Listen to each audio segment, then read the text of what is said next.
What's up guys? Welcome to my vlog. So ngayong araw guys ay pupunta kami sa may Cubocation sa Calatagan, Batangas. Kasama namin ang family ni Kat. Sa Skyway muna kami dumaan from Quezon Ave at ako ang driver for today's video. Ayan, nakalapag na kami ng SLEX. Ang bilis, di ba? At dahil wala pa kaming kain, nag-stop over muna kami dito sa may Petron. Tapos tuloy ang biyahe namin guys. Dumaan na din kami ng Calax after ng SLEX. So ayun na nga, kitang-kita nyo naman, excited na excited ako. Pinapadami ko lang talaga screen time ko dito guys. Vlog ko to eh. So ayun guys, traffic nga papuntang Tagaytay pa lang. After ilang minuto, nakarating din kami. Namili muna kami sa Alphamart ng alak guys bago kami pumunta sa Cubocation. Malapit na kasi. Ayan guys, nakarating din kami. Mga bandang alas 5 na din to. Napakalakas ng alon at sobrang presko. Awoo! Ayan guys, itour ko muna kayo sa kubo na pag-stayan namin. Kaya pala Cubocation guys, puro kubo kasi to. Oo nga no. Dito yung pinaka-kwarto niya.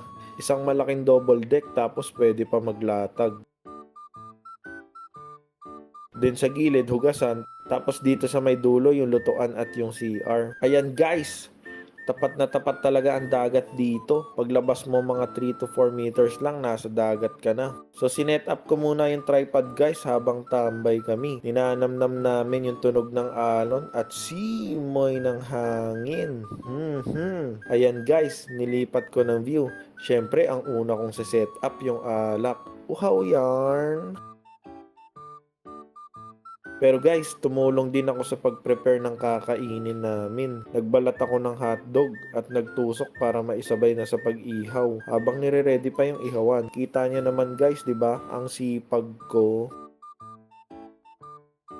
At ayun guys, naputol dito yung video sa sobrang lakas ng hangin. Natumba yung tripod kasama yung cellphone ko guys. Kaya ginalaw ko muna. Panoorin natin magbaga tong dalawa. Gamit nila guys, Jisoo Life. Para di na daw magpaypay. Teknolojya! Teknolojya! Nga pala guys, siya pala si Ellison, aka Balong, bunsong kapatid ni Kat. Yung isa naman si Justin, aka Usoy. Bago si Balong, si Usoy muna. Ano ba tawag guys pag pangatlo sa magkakapatid? So ayun guys, napakaganda ng view, 'di ba? Tamang upo lang, ang sarap magmuni-muni. Pero parang mas masarap uminom ng alak. Ayan guys, nilagay na yung liempo. Niluluto pa lang, nakakatakam na. Siguro kung ako yung nag-iihaw dito, di ko mapipigilang kumurot dyan. Tapos yung dalawa, tignan nyo, tamang picture-picture lang sa may beach. Pumunta rin ako doon, nainggit ako eh.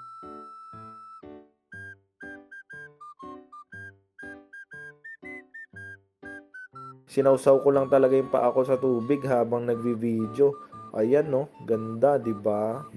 After nun guys, sinet up ko uli yung tripod. Tapos pinicturan namin yung mga alak para may pang story kami. For the clout lang guys. Ayan no. Habang waiting kami sa iba pang food, tamang kwentuhan lang muna kami. Kami ni Kat, di na namin napigilan buksan yung isang Jack Daniels na naka-incan na may halong coke. Alam mo So ayun guys, kakain na kami. Ang dinner namin ay hipon, inihaw na liempo, inihaw na hotdog, tsaka pampano. Grabe, nakakagutom. Excited na kami kumain. After namin kumain, pumwesto na kami sa pag-iinuman. So guys, ako yung tanggero dyan.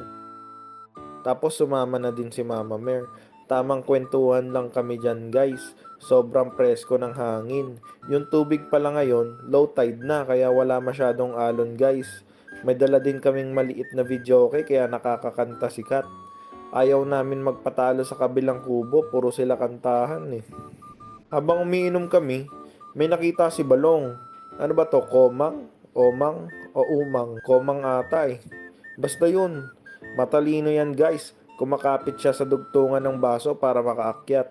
Sabi ko kasi kay Balong, pag nadiskartehan niya makawala, hayaan na niya. Baka may inuuwian pa siyang pamilya, doble-doble pa diskarte na gagawin niya. Grabe. Inubos na lang namin tong mga ininom namin guys, tapos natulog na din kami. Kaya ayon, good morning everyone! Gumising kami mga alas 6 ng umaga. Pa-high tide na ulit yung tubig. Ayan guys oh, ang ganda ng view. Parang masarap magkape. Andun na pala sila nagsiswimming habang hindi pa mainit. Kaya ako tamang kape muna habang nagmumuni-muni. Minsan lang makasinghot ng fresh air guys. Hindi tulad sa Maynila, puro usok ng sasakyan. After ko magkape guys, nag-swimming na din kami ni Kat. Nainggit kami. Fast forward ko na to guys ha. After namin lumangoy, dumaan si kuyang nagbebenta ng mga agimat. De, joke lang. Yung mga kwintas na gawa nila gamit yung mga shell. So ayun, bumili sila. Tapos ako, tamang pakyut lang. Ano yung pinaggagawa mo? Baliw ka ba? Pabibo ka. Gago!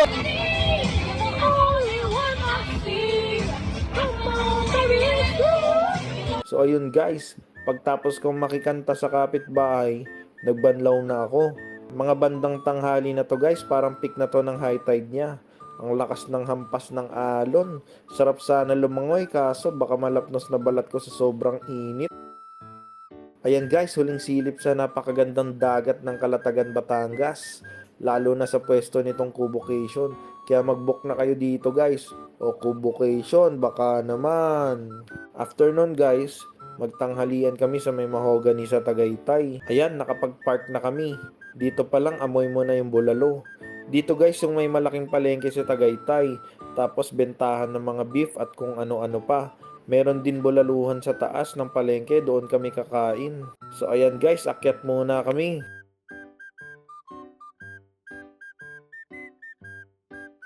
Kaliwat kanan yung kainan dito guys, pero pare-pareho lang naman sila ng benta.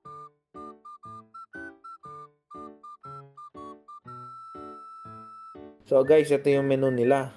So hindi lang bulalo yung binebenta nila, meron pang iba.